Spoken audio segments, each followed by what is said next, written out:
এই যে সমস্যাটা, এই যে তুমি স্লিপ জয়েন করছো, তোমাকে যেভাবে দেখাই দেওয়া হয়েছে ওভাবে করার চেষ্টা করছো, কিন্তু এটা একটা অল্টার বা ডিফেক্টটা বা অল্টারটা সারবো, এটা সিস্টেম কি আমি এতটুকু খুললাম যে পর্যন্ত ঠিক আছে। এই যে নিডেলের সুতাটা টান দিলে আস্তে করে বেরোয় যাবে। এটা হলো ওভারলক মেশিনের সুতা খোলার নিয়ম।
এই যে সমস্যাটা, এই যে তুমি স্লিপ জয়েন করছো, তোমাকে যেভাবে দেখাই দেওয়া হয়েছে ওভাবে করার চেষ্টা করছো, কিন্তু এটা একটা অল্টার বা ডিফেক্ট। কী ডিফেক্ট জানো?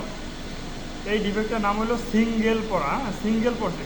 দেখো তোমার যে দুইটা নিডেল, একটা নিডেল পড়ছে আর একটা নিডেল পড়ে নেয়, এতে কী হলো, এই সেলাইটা সিকিউর হইলো না, এটা ছিঁড়ে যাওয়ার সম্ভাবনা আছে।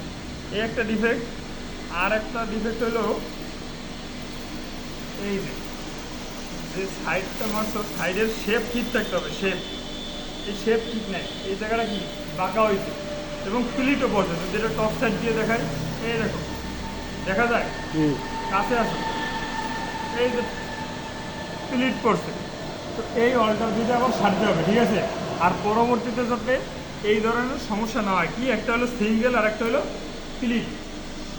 প্লিট প্লিট প্লিট মানে বাংলা যেটা বলে কুচি, এটার ভিতরে কুচি পড়ছে, ঠিক আছে?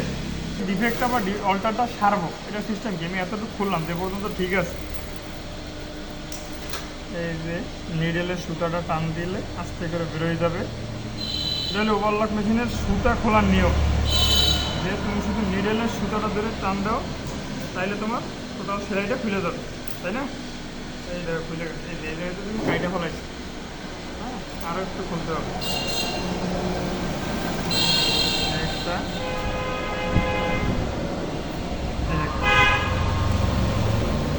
এবার এটা দেখো, এটা একটা জয়েন্ট দেবো, বাট জয়েন্টটা বোঝা যাবে না। এই যে ফিটটা জাগাইলাম, ফিটটা জাগানোর পরে একদম নিডেল বরাবর, আগের সেলাই বরাবর সমান জায়গা, এই যে দুই পাশ সমান করে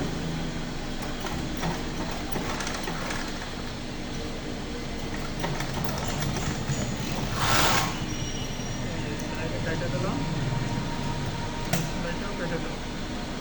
দেখো এই যে সেলাইটা আমি জয়েন্ট দিচ্ছি, জয়েন্ট সচরাচর অ্যাভেলেবেল দেওয়া যাবে না, দুই একটা বাই চান্স দেওয়া যেতে পারে, বাট জয়েন্টটা যেন বোঝা না যায়, ঠিক আছে? বোঝা যায় না সুন্দরভাবে শেপটা, ঠিক আছে?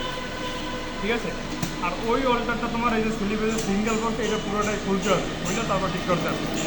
সুতরাং এইভাবে তোমরা সুইংয়ে কাজ করতে গেলে যে অল্টারগুলো বা ডিফেক্টগুলো হয়, ওই ডিফেক্টের সমস্যার সমাধান করতে পারো, কিন্তু এটা অতিরিক্ত করা যাবে না যে 1 ঘন্টায় আমি 80 পিস সাইড মারছি বা 60 পিস সাইড মারছি, আমার 60 পিসের ভিতরে 20 পিস এই ধরনের প্লিট করছে, সিঙ্গেল করছে, জয়েন্ট দিচ্ছি, তখন কিন্তু জয়েন্ট দেবে না। তখন কিন্তু পায়ের জয়েন্ট নেবে না, বা কোয়ালিটি টিম যদি তোমার এই জয়েন্ট স্টিচ দেখে, তখন সম্পূর্ণ বডি তারা খোলাবে এবং কথাও শোনাবে তোমাকে। সুতরাং এই জিনিসটা মাথায় রাখবে, আমি যখন কাজটা করব তখন যেন কোয়ালিটি সম্পন্ন হয় এবং একবারে অন শটে ওকে। ঠিক আছে, ধন্যবাদ, আসসালামু আলাইকুম।